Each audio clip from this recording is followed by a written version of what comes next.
Bonjour à tous et bienvenue dans une nouvelle vidéo sur les enjeux de la tech et du web. Je suis très content que vous soyez là. Je suis Victor Besset. Pour me présenter, pour ceux qui ne me connaîtraient pas, je suis spécialiste et enseignant sur les questions de tech et web, les enjeux de la tech et du web. Et je suis aussi journaliste musical tech et web.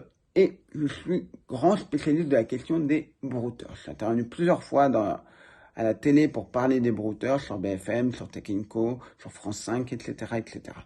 Et aujourd'hui, on va s'intéresser à un sujet très vaste, très compliqué, les victimes de brouteurs. Vous le savez, j'en ai déjà parlé au journal Le Monde, que nous infiltrons des brouteurs. J'ai expliqué ça avec Arnaque-moi si tu peux, qui est une grande amie et une grande collègue avec qui on lutte contre les arnaques, mais il y a aussi Sento, il y a aussi Lalin, il y a aussi Mike Dyson 21, il y a aussi Sandoz, il y a Meta Brouter, etc. Avec certaines de ces personnes, il nous arrive d'infiltrer des brouteurs, c'est-à-dire qu'on va récupérer leur compte, je vous expliquerai absolument pas comment on fait, et surtout ne le faites pas.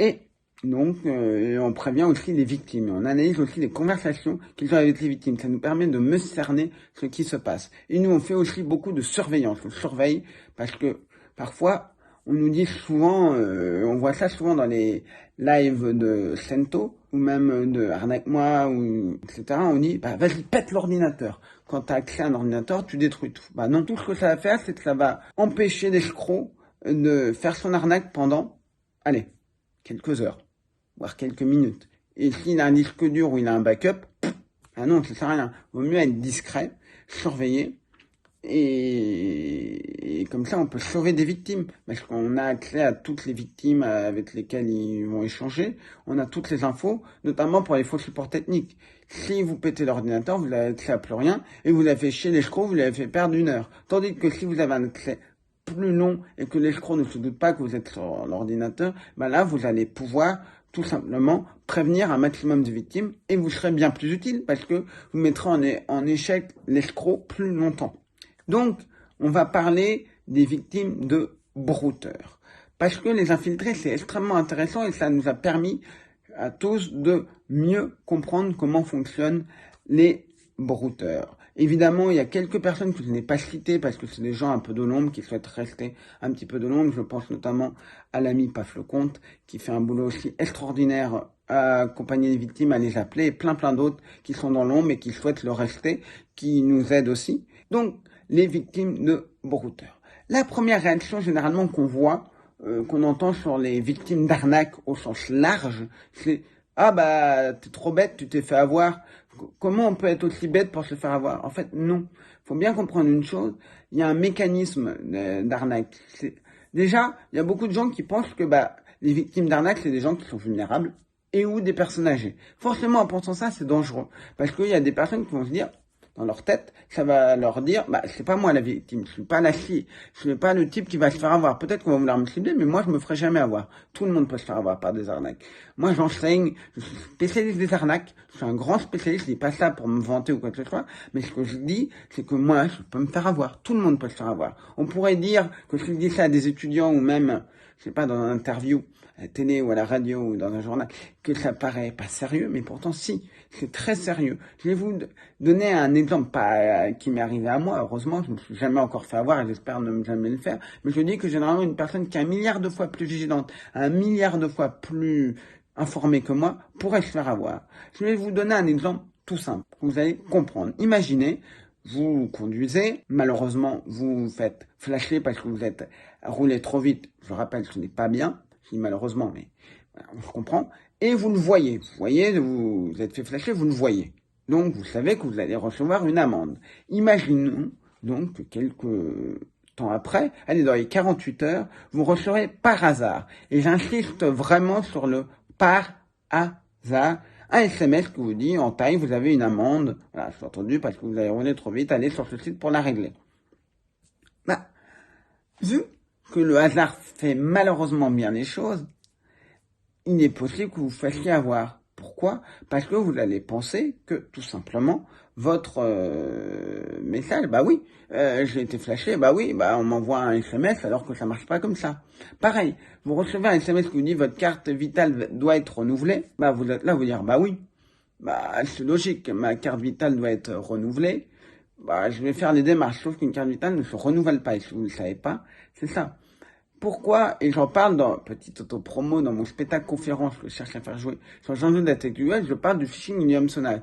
Et pourquoi je donne l'exemple du colis? Vous savez, vous avez un colis qui rentre pas dans votre boîte à lettres, vous avez un colis en attente, vous avez des frais de douane. Derrière cet arnaque, on rappelle, se cache le faux conseiller bancaire, se cache des abonnements à des services qui peuvent coûter jusqu'à plus de 100 euros par mois, vous avez bien entendu. Donc, voilà. Et pourquoi je cite cet exemple? Je cite cet exemple pour une simple et bonne raison que on peut tous recevoir des colis. Et c'est le truc le plus universel possible. Je vais être hyper caricatural, mais imaginez qu'un escroc a une base de données, peu importe comment il l'a eu, de 100 000 personnes. Il peut envoyer à 100 000 numéros, 100 000 mails, parce que ça marche aussi par mail, et il décide de dire, tiens, je vais faire croire que l'abonnement à tel service de streaming a été interrompu, qu'il faut à nouveau payer. Si vous utilisez un service de streaming qui est utilisé en France par 20 personnes, littéralement 20 personnes, vous l'envoyez à 100 000, ça n'a aucun intérêt. Vaut mieux aller viser un Netflix, un Disney+, qu'est-ce qu'il y a d'autre? Voilà, Amazon Prime, etc. Et c'est ce qu'ils font. Ils vont aller viser des services où il y a beaucoup de gens. Ils ne savent pas. Il peut y avoir certains qui ont récupéré des bases de données de clients et qui vont arnaquer des gens spécifiquement. Mais la plupart n'ont pas ces bases de données. Ils vont l'envoyer un petit peu à tous. Et le colis, c'est quoi de mieux? C'est le truc le plus universel. Je veux dire, même, je vous explique dans mon spectacle conférence, même si vous ne recevez pas, vous n'attendez pas un colis, vous avez quelqu'un qui est parti en voyage, vous avez, je ne sais quoi, vous pouvez dire, ah oui, c'est peut-être mon oncle qui m'envoie un truc qui est en Amérique, etc. Voilà.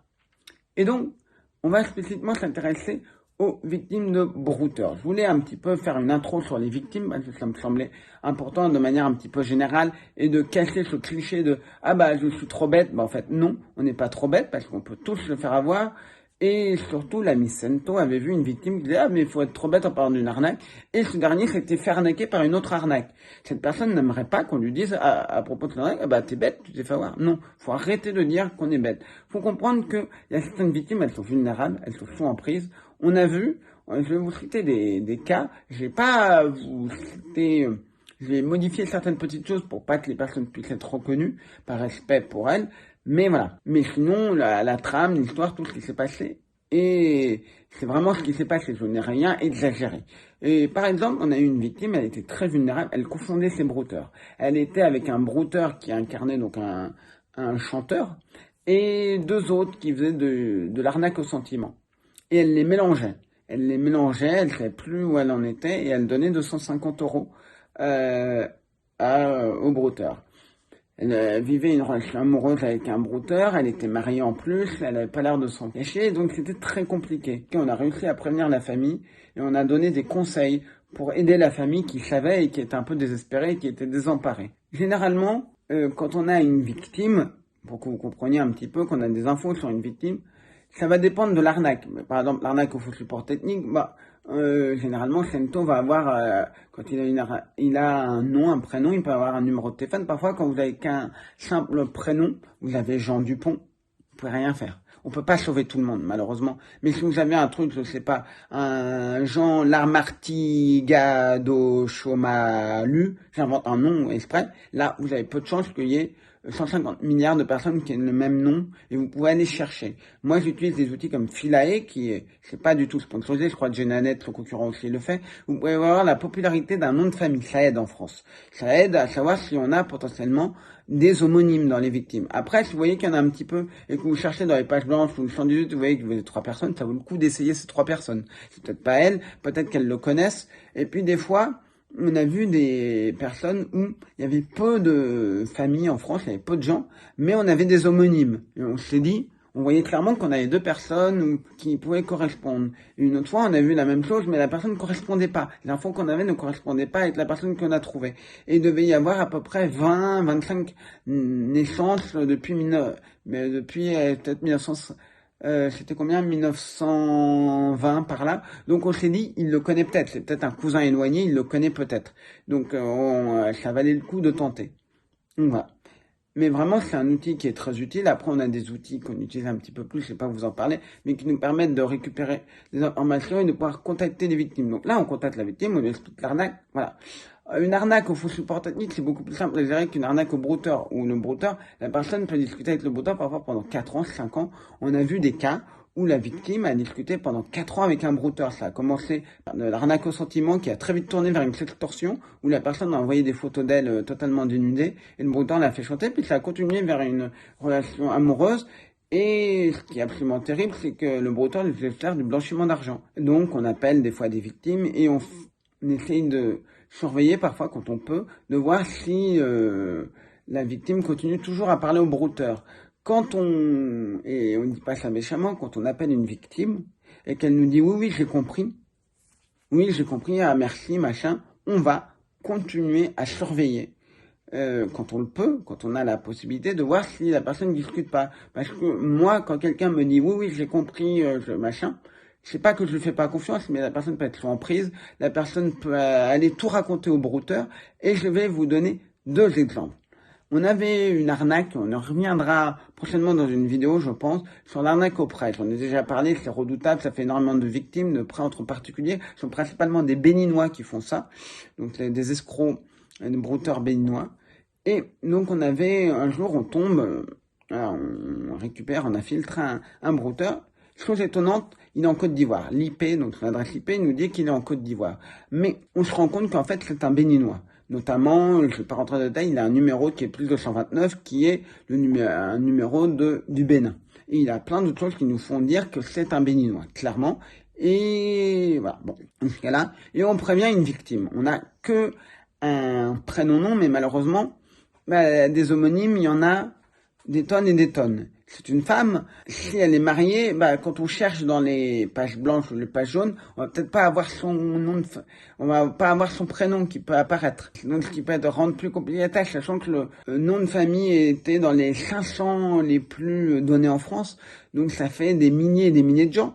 Donc, très très compliqué d'aller retrouver la personne.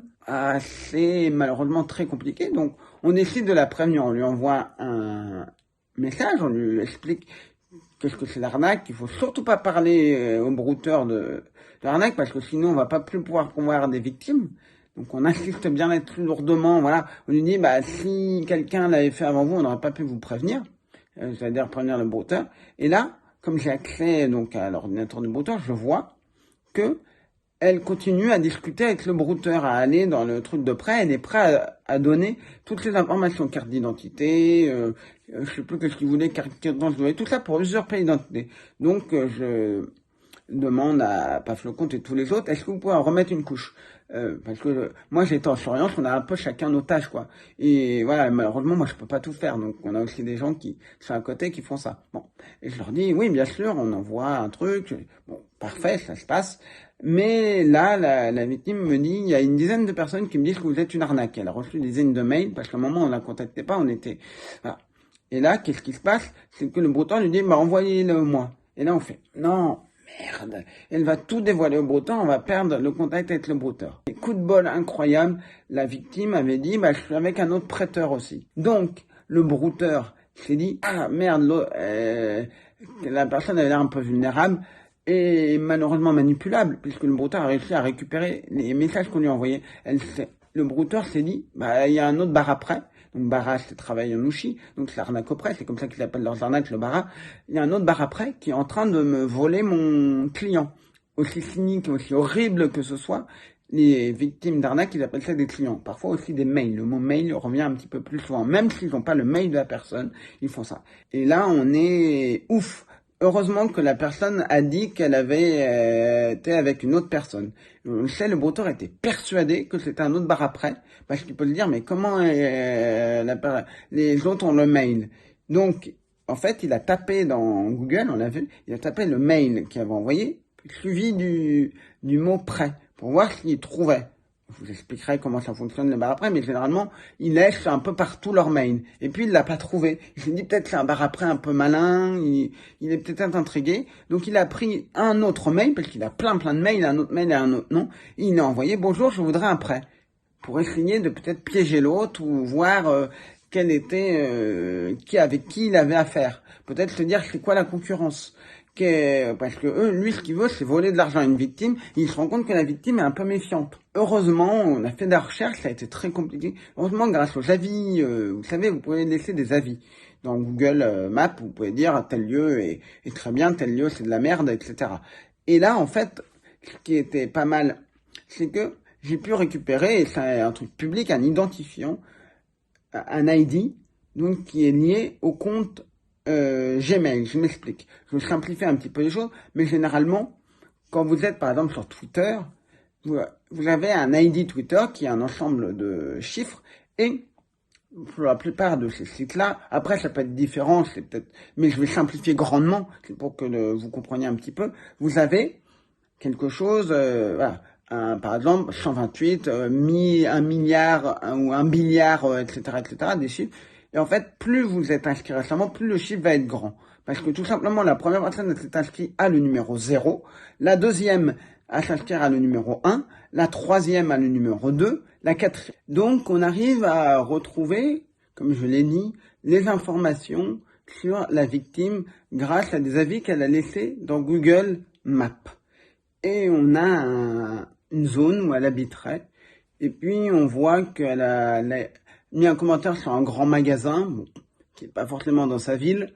Et on voit qu'elle a aimé et commenté des lieux qui sont qui ont l'air d'une petite ville, donc qui est possiblement sa ville.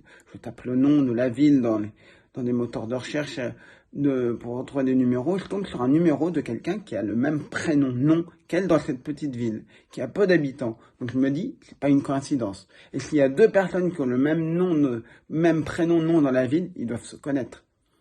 Mais déjà, je pense pas que ce soit ça. Et donc, on a contacté la personne. C'est toujours en cours, j'ai pas la suite. Je tourne la vidéo en septembre, mais j'ai pas encore 2024, mais j'ai pas encore la suite. Mais vous voyez, malheureusement, parfois, on a des victimes. Évidemment, on n'est pas en colère, on n'est pas quoi que ce soit. On va pas engueuler la victime parce qu'elle a fait malheureusement des bêtises. Voilà, je veux que ce soit très clair. On n'est pas là pour engueuler une victime, on n'est pas là pour lui dire, ah, mais qu'est-ce qu'elle est bête. Non. Malheureusement, c'est comme ça et on peut le comprendre.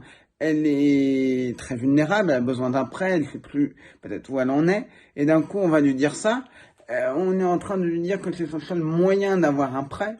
Et puis, ce que me racontait il y a quelques jours Paf Lecomte, elle me disait un jour, j'ai parlé à une victime d'arnaque donc aux animaux, vente d'animaux, et la personne allait recevoir un chiot apparemment, et elle avait payé des frais de livraison, évidemment c'était du vol d'argent. Elle n'allait jamais revoir, et elle a engueulé la pauvre Lecomte en lui disant, mais non, vous allez m'embêter, moi je vais avoir un chiot, vous m'empêchez de l'avoir. Non, on est en train de t'empêcher de te faire arnaquer. Et voilà. Mais après, malheureusement, on ne sait pas toujours ce qu'on a. Je vais vous donner un autre exemple. Un jour, c'était il y a quelque temps, on a un filtre, un brouteur, on a une victime et bon qui discute et le brouteur demande 20 euros, 30 euros par-ci par-là et on voit que la personne a donné. Puis récemment il n'y a plus de demande d'argent. Peut-être que le brouteur s'est calmé, peut-être qu'il avait un autre point, peu importe, mais il continue la discussion. Peut-être dans l'espoir d'amener un truc un peu plus gros plus tard. C'est tout à fait possible. Et donc on appelle la personne et on arrive à avoir la famille aussi. Donc on prévient la famille de un peu surveiller. Ils font bon, on savait pas qu'ils discutaient. Merci de nous avoir prévenus. Très gentil, adorable, reconnaissant, nous dire merci, mais merci. Mais voilà, bon. Et on a vu un échange via WhatsApp avec la victime. Donc on avait un petit peu discuté avec la victime et la victime avait dit, bon, oui, moi, quand il y a une demande d'argent, je ne nous donne pas. Au départ, on a dit, bah non, peut-être qu'après, elle a compris qu'il fallait plus donner d'argent. Elle donnait plus d'argent, elle ne donnait plus rien. Et on dit à la famille, surtout, vous nous contactez. Si vous voyez qu'il y a quelque chose qui ne va pas, on est là, on va vous aider.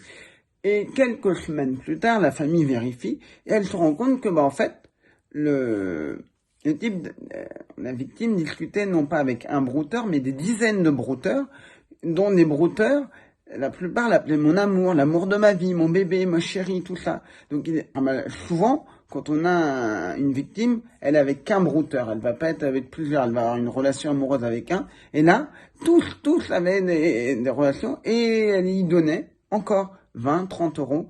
Et ils ont dû mettre un holà parce que le brouteur lui dit, j'ai besoin de récupérer 250 euros de ma voisine, est-ce que tu peux les récupérer sur ton compte et me les renvoyer? Ça vous rappelle rien, ça? Blanchiment d'argent. Donc là, ils ont commencé vraiment à flipper et à dire stop, c'est pas possible. Mais malheureusement, ils continuent à discuter et cette victime était un peu méfiante parce que des fois, il disait mais pourquoi tu veux faire ça pour le blanchiment d'argent? Il se doutait qu'il y avait un truc qui puait.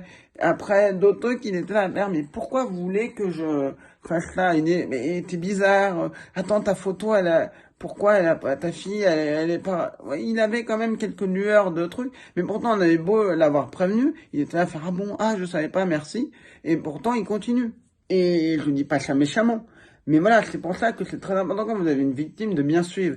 Et si jamais je m'adresse aux proches de victimes, vous avez une victime notamment de brouteur, surveillez que même si elle vous dit avoir compris, elle peut avoir compris et replonger. Elle peut vous dire oui j'ai compris pour se débarrasser parce que le brouteur va la manipuler. C'est un peu comme des gens qui sont dans des sectes, c'est des emprises.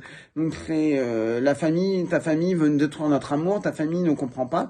Et ce qu'ils veulent c'est avoir quelqu'un. Et le plus terrible dans cette affaire avec cette victime-là, dont je vous parle, c'est que des fois à un moment il disait j'ai plus que 10 euros sur mon compte. Et le brouteur il disait donne-moi 50 euros, c'est urgent. J'ai pas besoin d'argent, j'ai besoin d'acheter des vêtements pour ma fille. Après il lui a envoyé des photos des vêtements qu'ils ont évidemment volés. Mais vous vous rendez compte, c'est ignoble. Et ils savent très bien. Et je vais redire une chose importante au sujet des brouteurs. Je l'ai dit à maintes et maintes reprises dans mes lives. Vous le savez, je suis l'acolyte, un des acolytes d'Arnaque Moi Si Tu Peux. Et c'est moi je dis ça avec beaucoup d'humour, je suis son fournisseur officiel de brouteurs. Parce qu'Arnaque Moi Si Tu Peux, elle est un petit peu connue maintenant. Et elle a un petit peu peur que, quand il y a des gens qui la contactent, ce soit des trolls qui veulent lui faire perdre du temps. Bon. Et là, elle me dit, est-ce que tu peux m'en trouver? Moi, j'ai aucun problème avec ça, j'ai du temps pour ça, je le fais avec grand plaisir. Donc, j'incarne le rôle d'un vieux père, c'est-à-dire un brouteur expérimenté qui va aider donc des jeunes, des petits, à s'améliorer. Et je lui en trouvais, et je lui en trouve encore. Ouais, elle me dit, qu'est-ce que tu veux? Je les teste un peu avant pour voir s'ils sont pas trop méfiants ou pas, parce que si t'es un brouteur très méfiant, ça va pas pouvoir le faire durer. Et c'est aussi le petit de montrer certaines arnaques, certains trucs. Bref, si vous connaissez pas Arnaque Moi, je pense que si vous la connaissez, allez la suivre. C'est extraordinaire ce qu'elle fait. Et ultra créatif. Et donc, on a un brouteur, et le brouteur était un peu mauvais. Le brouteur était un petit peu mauvais, pour ceux qui ne connaissent. C'était le brouteur qui se faisait appeler Vanessa. Et donc, ce brouteur-là, on pourrait se dire, bon, vu comme on le voyait, on disait, bon, vu d'extérieur, on pourrait dire, bon, c'est le type qui fait pas de victime parce qu'il est totalement nul. Et pourtant, il m'a ramené, il me faisait tellement confiance qu'à chaque fois qu'il y avait une victime, il me le disait. Il me disait comment je peux taxer le client, c'est-à-dire voler de l'argent à la victime. Et moi, je lui disais, attention, cette victime, il faut surtout éviter. Je trouvais à chaque fois une excuse pour lui dire, surtout, tu abandonnes la victime et concentre-toi sur ce... Voilà, je lui disais ça, et je sais qu'il les abandonnait. Je peux pas être sûr à 100%, mais je suis quasiment sûr. Et certains qui lui donnent un tiers de salaire, en quelques jours à peine, il allait avoir de l'argent. Et pourtant, il était très mauvais. Mais c'est pour montrer que des brouteurs très mauvais peuvent faire des dégâts. Même des extrêmement mauvais, des archi nuls, peuvent toujours trouver une victime ultra vulnérable. Et comme il y a des milliers, des millions, on va dire, de profils sur Facebook, n'oubliez pas le mot brouteur, c'est quoi? C'est le brouteur qui a de l'herbe le mouton qui a de l'herbe à disposition, qui va brouter l'herbe. Et c'est la métaphore que sur Internet, vous êtes à un clic de n'importe quelle personne. Et vous pouvez à n'importe quel clic d'arnaquer une personne, malheureusement. Une personne vulnérable. Et rappelez-le vous, c'est très très important.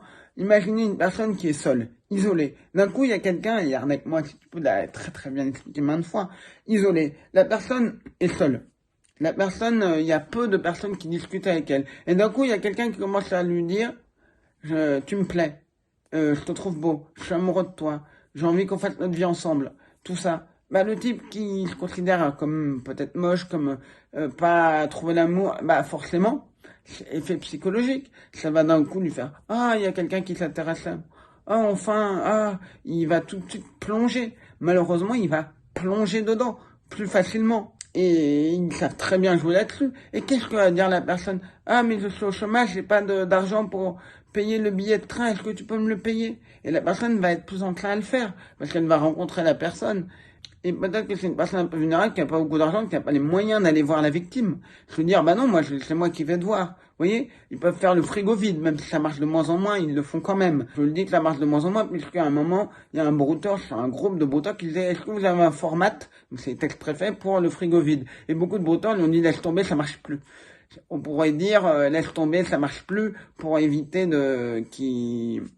parce que des fois c'est un panier de crabes. Ils peuvent se dire ça pour que l'autre il récupère pas une victime ou quoi que ce soit. Mais non, c'était vraiment ça. Mais voilà, je vous ai fait un petit aperçu donc des victimes de brouteurs et des victimes en général. J'espère que cette vidéo vous sera utile. Si jamais vous êtes victime, vous pouvez nous contacter. Arnaque-moi si tu peux, un mail, c'est victime, arnaque-moi si tu peux.net, si je dis pas de bêtises.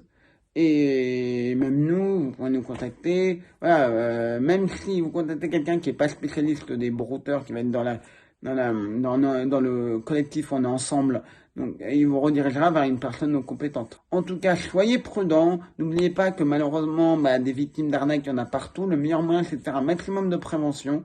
En tout cas, je vous remercie et je vous dis à très bientôt, normalement la semaine prochaine, pour une nouvelle vidéo sur les enjeux de la tech et du web.